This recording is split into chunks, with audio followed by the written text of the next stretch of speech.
We're back on this Fun Day Monday with today's relationships, talking about sexless marriages. Oh, isn't that nice? A third of American adults have sex a few times a year, or not at all. And maybe they're happy. Many of those couples also have problems communicating about it.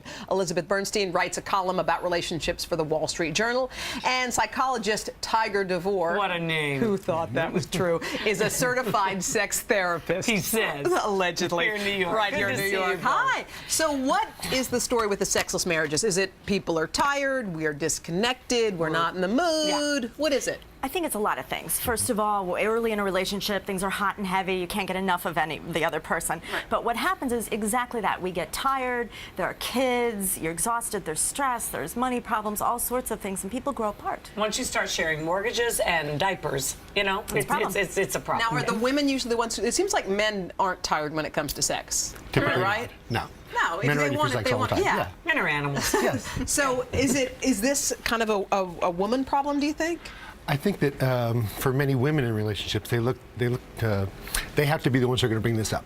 They're going to have to be the ones that say, we've grown apart, we are not getting things the way that we used to, I don't feel as close as I used to. They have to have the patience to come to their man. But if your husband does not want sex, is there an issue, a bigger problem? Sure, yeah. And that can happen from medications, depression, stress at work, exhaustion. But it seems like we're talking about sex all the time with like 50 Shades of Grey and all the It shows. seems like that's all our culture everyone's is talking sex about. saturated. Nobody's having it, except the people in the porn industry. That's it.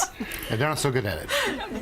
Really? I was on a plane yesterday, and 3 women were reading 50 Shades of Grey. So maybe they're reading about it. they're not They're having not it. talking about it, Yeah. and people write me with their questions about problems, and they say, I don't know how to bring this up. Hey, I like this, but I don't know how to talk to the person about it. so let's start with the ABCs. How should one bring this up to their husband?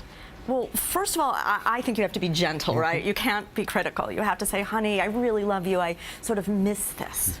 I think it's important to address the quality of the relationship and say, this is our intimacy, this is our closeness, and I want this back in our life. Isn't there a natural progression in a relationship, though? I think there was some statistics that said the hot and heavy thing lasts anywhere from, 6 months to 3 years? That's it? Then that's over. So, I mean, aren't we being ridiculous to think that it's going to stay hot and heavy for the rest of our lives with the same person?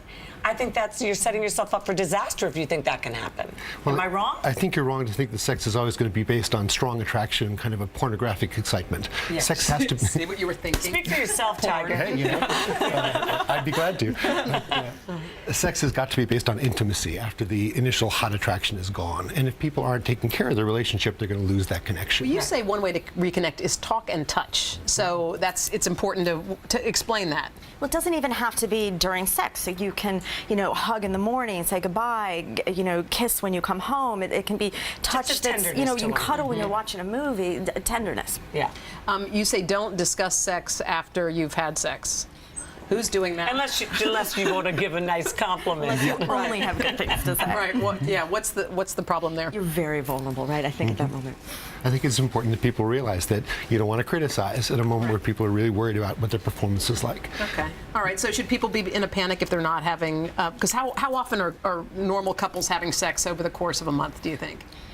Well, I looked at the research, and therapists say that if you're having sex less than 10 times a year, a married couple, then that's a sexless marriage. Yeah. Less than 10 times a year? What if those 10 times are really great? I mean, you know what I'm saying? It's not the quantity, it's the quality, right? All right, Have guys. we learned much today, I don't Hoda? know. I think we might have. Thanks Thank you to both of you. very We much. appreciate it.